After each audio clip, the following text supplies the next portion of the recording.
Les collines de Mons, dans l'arrière-pays cannois, un endroit perdu entre mer et montagne. Depuis 1 an, Marguerite sait que le cadavre de son fils est caché dans cette immense forêt. Mais les recherches de la police n'ont toujours rien donné. C'est horrible de ne pas savoir comment il est mort. On voudrait retrouver ses restes.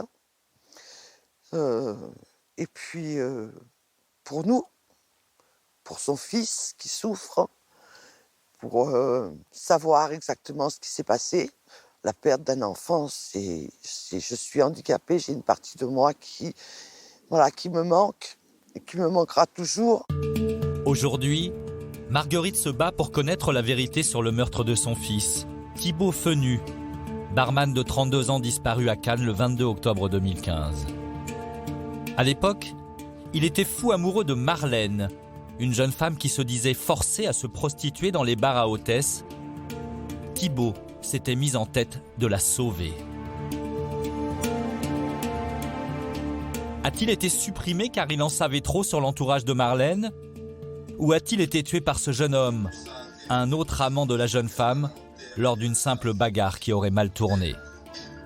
Pour la mère de Thibaut, le mystère de la mort de son fils réside dans la personnalité trouble de cette jeune femme qui n'a pas livré tous ses secrets. Marlène est une manipulatrice, c'est une menteuse, c'est une mangeuse d'hommes. Elle a manipulé mon fils. Aujourd'hui, cette mère courage veut retrouver le corps de son fils et savoir enfin comment il a été tué. Quand Thibaut Fenu s'installe à Cannes en 2013, il a décidé de changer de vie. À 32 ans, il vient de quitter sa femme, restée à Paris avec leur petit garçon.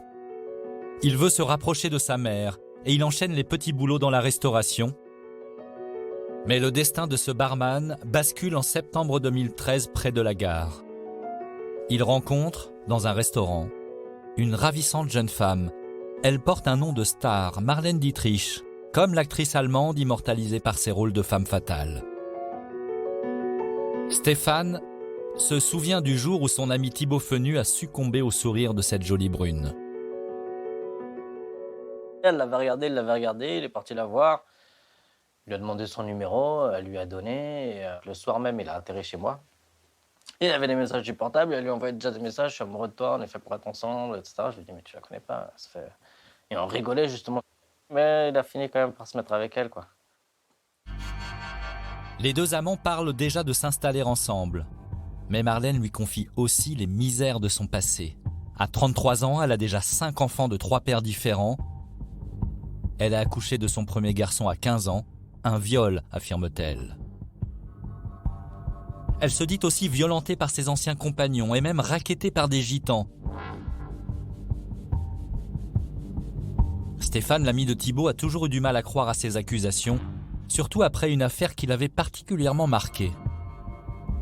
On est parti en soirée, elle l'a harcelé, elle l'a appelé, qu'elle avait besoin qu'on rentre pour l'aider. Elle lui a raconté en fait qu'il y a des mecs cagoulés qui sont venus chez elle, qui l'ont tapée, qui l'ont violée, que soi-disant elle avait des bleus. Bon, quand on est arrivé 3 heures après, elle n'avait pas l'air d'avoir de bleus, elle s'est fait taper, elle sautait comme un cabri. Et lui, il y croyait à ça. Et apparemment, quand elle s'est fait violer là, elle est tombée enceinte, elle s'est partie se faire avorter. C'était toute une histoire, c'était incroyable. On pouvait faire un film avec tout ça. Mais Thibaut Fenu, lui, croit dur comme fer au récit de sa bien-aimée. Il veut jouer les chevaliers blancs pour la sauver. Il va plusieurs fois au commissariat dénoncer les violences dont elle se dit victime. La nuit, il va même jusqu'à surveiller Marlène dans le quartier branché de Cannes.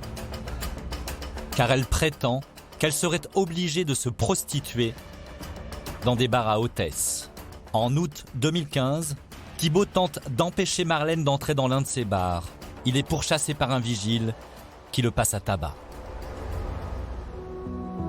Thibaut confie alors ses craintes à sa mère.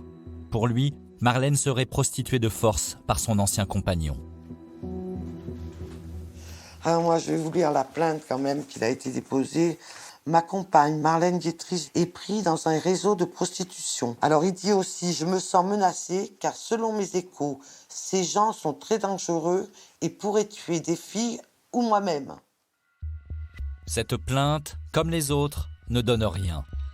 Car pour les policiers, Marlène ne se prostitue pas. Pour eux, Thibault serait un amoureux trop collant et surtout paranoïaque. Le clan autour de Marlène, lui, interdit de la revoir. La jeune femme ne donne plus signe de vie.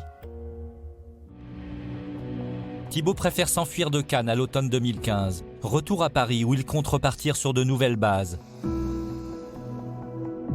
Il en parle à Caroline, son ancienne compagne, mère de son petit garçon.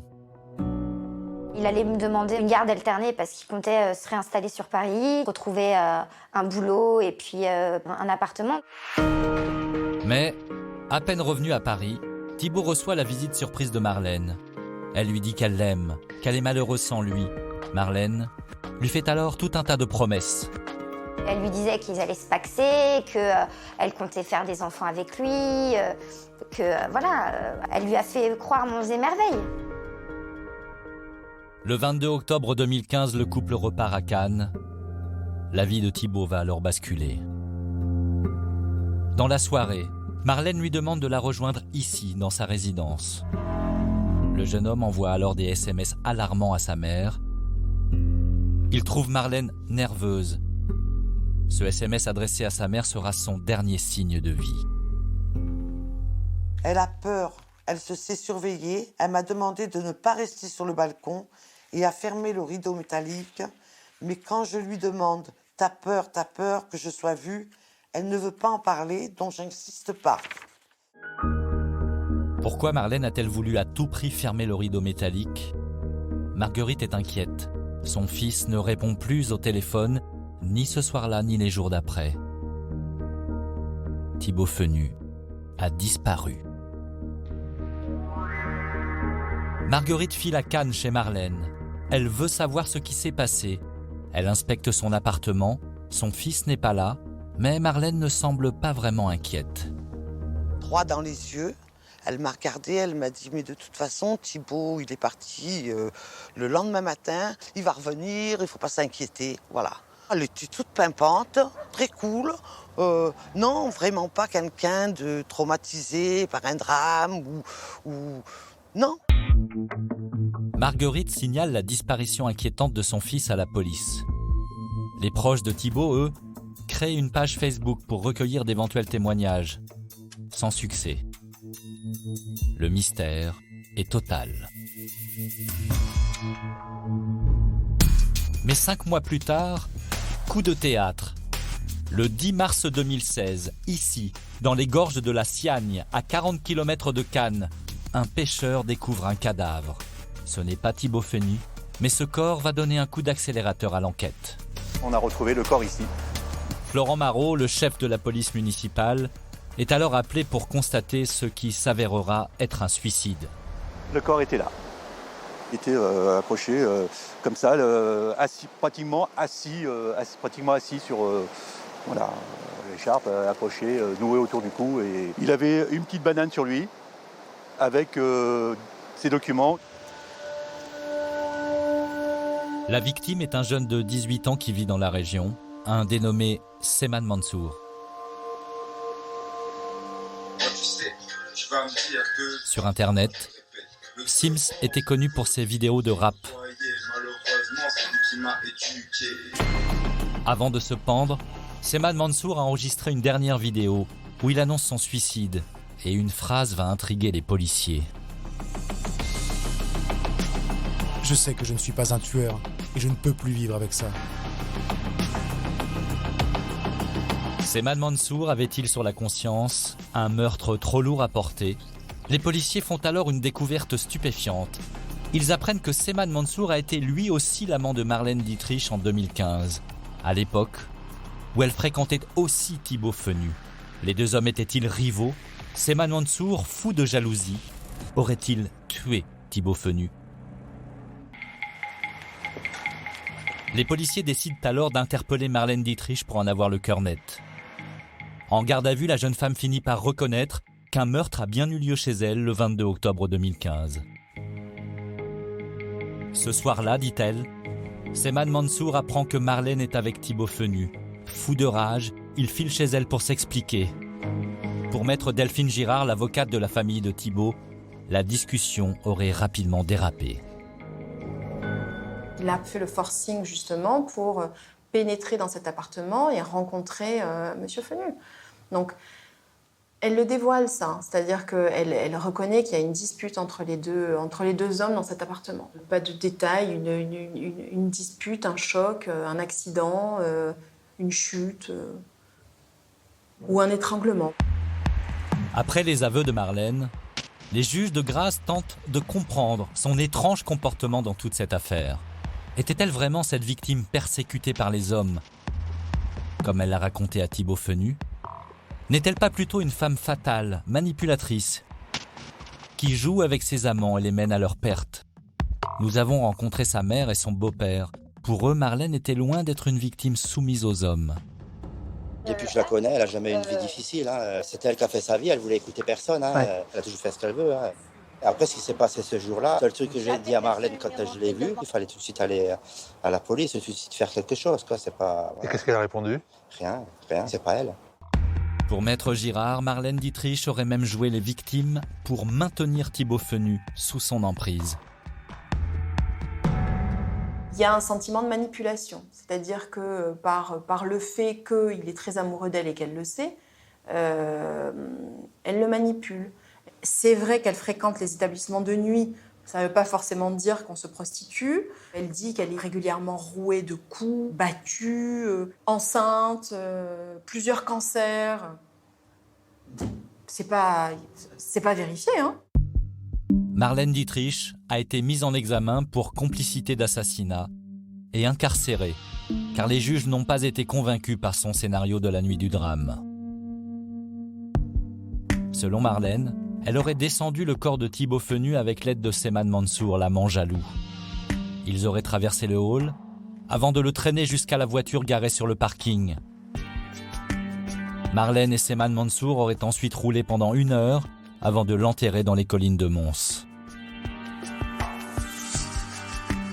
Marguerite ne croit pas à ce scénario, car les voisins de Marlène n'ont entendu aucun cri et aucune trace de sang n'a été retrouvée dans son logement. Je veux juste regarder quelque chose. Un autre détail la trouble. Je suis curieuse de voir la grandeur de cet ascenseur. Alors, un corps mort et 2 autres personnes. Il est tout petit cet ascenseur. Sortir le corps, le tirer jusqu'à là-bas. Non mais attendez, il faut pouvoir. Il y a une sacrée distance pour traîner un corps qui pèse presque 100 kilos. Il faut sortir. Il n'est pas mort dans l'appartement. Il n'est pas mort dans l'appartement. Il a été emmené. Pour Marguerite, Marlène est encore loin d'avoir tout dit sur ce crime. Qu'elle donne le nom des personnes, qu'elle dise qui a tué mon fils. Qui a tué mon fils? Que ce petit jeune ait participé, c'est certain, mais il n'était pas tout seul. C'est facile. On met tout sur le dos d'un mort, comme ça au moins, on est tranquille. Je crois pas. 2 ans et demi après ce drame, cette mère désespérée voudrait simplement savoir pourquoi le corps de son fils n'a toujours pas été retrouvé. Dans les collines de Mons, Marlène Dietrich a désigné un endroit où il aurait été enterré. Les premières fouilles n'ont rien donné. De nouvelles recherches doivent avoir lieu. La disparition de Thibaut Fenu est encore loin d'avoir livré tous ses secrets.